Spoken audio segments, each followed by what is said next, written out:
Vamos falar agora um pouco sobre chaves dicotômicas. Chaves dicotômicas.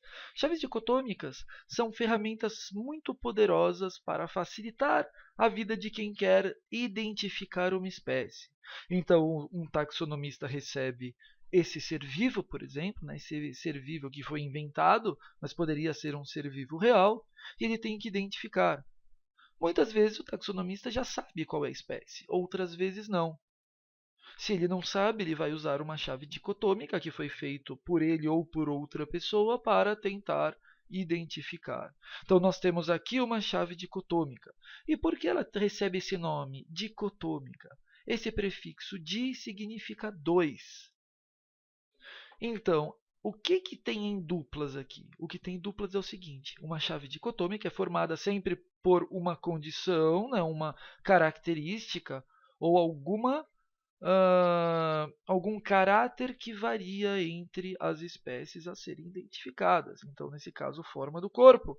Eu tenho duas possibilidades, ou ele é arredondado ou ele é retangular. Por isso eu chamo dicotômica, não pode ter mais do que dois. Se tivessem seres vivos também com formato triangular, eu não poderia usar forma do corpo arredondada, retangular e triangular, porque ela deixaria de ser dicotômica. Se tivesse a condição a B e a C, ela seria uma chave tricotômica. Mas como é dicotômica, eu não posso usar mais do que dois. E nesse caso, se fosse arredondada, retangular e triangular, o jeito que eu poderia falar é arredondado e a outra condição é formato diferente de arredondado. Então, eu sempre vou ter duas possibilidades para cada característica analisada. Bom, vamos seguir então essa chave dicotômica para ver se conseguimos identificar esse serzinho aqui. Vamos lá, passo 1, começando a identificar. Passo 1, forma do corpo. Qual é a forma do corpo deste ser vivo? Arredondado ou retangular? Ele é bem arredondadinho. Então, se arredondadinho, será que nós já sabemos a espécie? Não. Por quê? Porque provavelmente há mais do que um ser vivo desse grupo que apresenta essa mesma forma de corpo.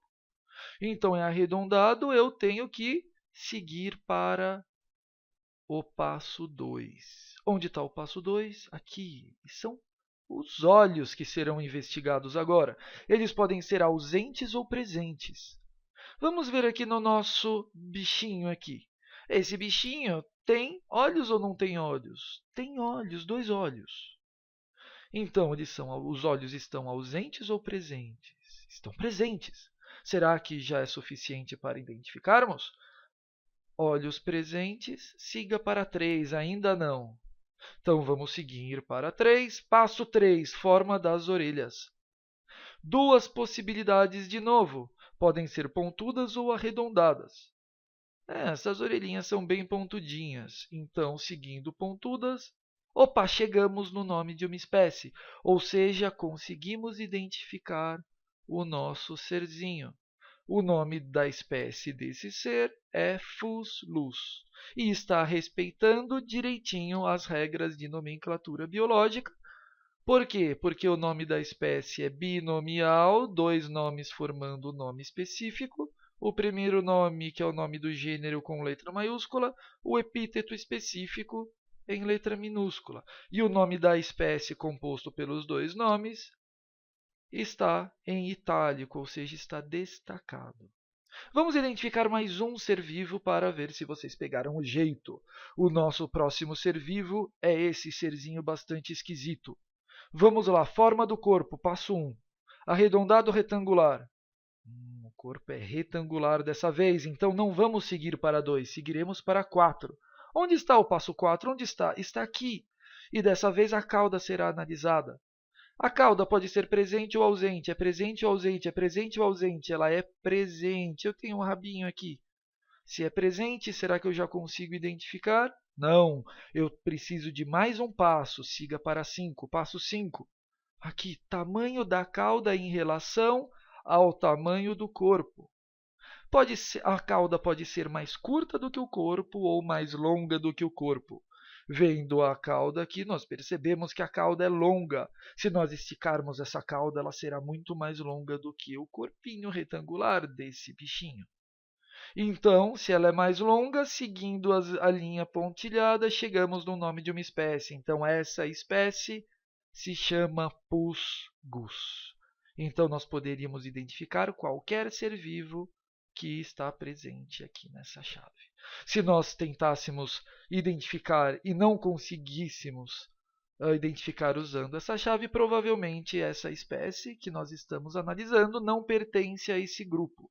Precisaríamos procurar outra chave dicotômica e, se mesmo assim não encontrássemos, talvez estaríamos diante de uma espécie nova, pois ela não é identificável ainda.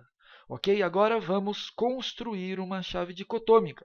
Temos aqui 6 bichinhos hipotéticos. Vamos começar a construir uma chave dicotômica, lembrando que, primeiro passo, sempre que nós vamos escolher um passo, ou seja, uma condição variável, essa condição não pode ser igual para todos os indivíduos que serão usados para confeccionar a chave. Por quê?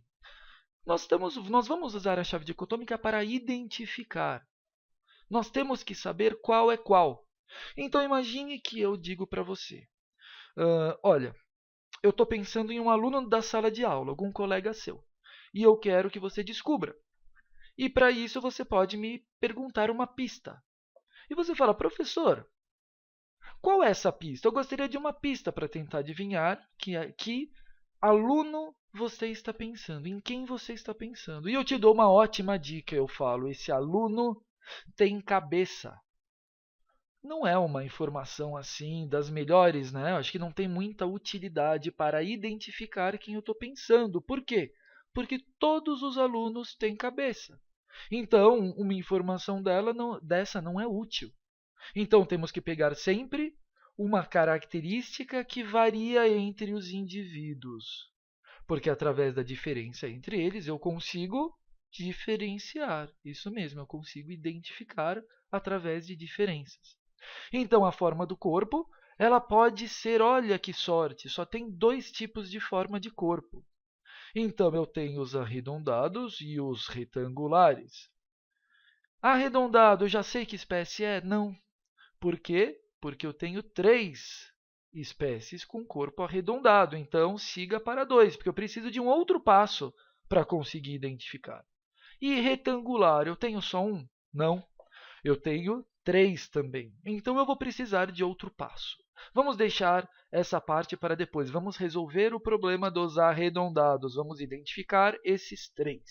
Siga para 2, passo 2.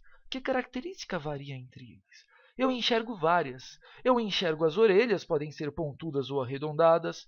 Eu enxergo que alguns têm olhos, outros não têm. Eu enxergo que o formato da boca varia. Eu enxergo que eles são de cores diferentes. Então, eu poderia pegar qualquer uma dessas espécies e agrupar em 2 possibilidades, sempre. Então, no caso da cor, como são 3 cores diferentes, eu poderia falar que a letra A seria laranja e letra B outra cor. E depois nós precisaríamos de mais passos, sim, para resolver o problema. Uma característica que eu escolhi, por um acaso, foi olhos. Presentes ou ausentes. Alguns têm olhos, outros não. Então, ausentes. Se for ausente, eu já sei qual é. Sim, se for ausente, só tem um, que tem corpo arredondado e olhos ausentes, que é o trusbus. Então, eu já coloco ausentes, trusbus. Quem chegar aqui já vai identificar. E os presentes? Não, eu tenho 2 que têm olhos presentes. Então, eu preciso de mais um passo para identificá-los. Presente, siga para o passo 3. Vamos ver agora o que varia entre eles. A forma da boca, a posição da boca, o tamanho dos olhos, mas tamanho é um pouco complicado, né? Porque se eu colocar, por exemplo, tamanho grande e pequeno, quem está identificando, por exemplo, só esse, não tem outro para comparar. Então, temos que ver características bastante marcantes. Eu acho que eu poderia usar aqui sem problema nenhum a cor, porque qualquer um que está analisando apenas um ser vivo desse, apenas pela cor, daria para saber se é azul ou laranja. mas nesse caso vou usar o formato das orelhas. Então, passo 3, forma das orelhas. Vamos resolver isso. Pontudas ou arredondadas? Se forem pontudas, eu só tenho uma opção. Eu só tenho uma opção de espécie que tem o corpo arredondado, tem olhos presentes e orelhas pontudas. E essa espécie é Fusulus. E arredondados, eu só tenho um também que tem o corpo arredondado, olhos presentes e orelhas arredondadas. E essa espécie é Auslaus. Então, resolvemos aqui todos os que têm forma do corpo arredondado. Como eu tenho o passo 1, 2 e 3, para resolvermos todos os de formato retangular, nós vamos criar o passo 4. O que eu posso usar aqui para diferenciá-los? Eu posso usar, por exemplo, a cor. Eu tenho 2 verdes e um rosa. Eu posso usar formato da boca. Eu posso usar presença ou ausência de cauda. Eu posso usar muitas coisas, certo? Mas vamos escolher uma delas. E lembrando que essa característica precisa variar, porque se eu pegar uma característica que os 3 têm, não vai adiantar nada, eu não vou melhorar a minha identificação.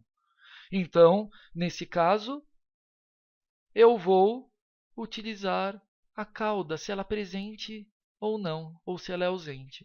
Se os seres têm cauda ou não. Vamos ver, se tem cauda, eu já consigo saber qual era? Não, porque eu tenho 2 seres com cauda. Então, eu vou ter que seguir para um novo passo, siga para 5. E se não tiver cauda, eu já consigo resolver? Sim, eu só um que tem formato retangular e não tem cauda. E ele é o musfus. Então, já coloco aqui musfus. Quem for seguir a chave, formato retangular, siga para 4, cauda presente, não dá, porque é ausente. Se é ausente, é o musfus, sem discussão, certo? Agora temos que resolver aqueles que têm rabinho, aqueles que têm cauda. O que eu posso diferenciar entre eles? Presença e ausência de olhos, formato da boca, a cor ou o tamanho da cauda. Porém, se eu usar cauda comprida ou cauda curta, se eu tenho apenas esse e ele tem essa cauda, eu não sei se ela é comprida ou curta, depende. Alguém pode achar que isso é uma cauda comprida, outras pessoas podem achar que é curto. Eu vou ter que sempre comparar com o outro. Se eu tenho os 2 na mão, eu sei que um é mais comprido do que o outro. Porém, se eu só tenho um, eu não sei se isso é considerado uma cauda comprida ou não.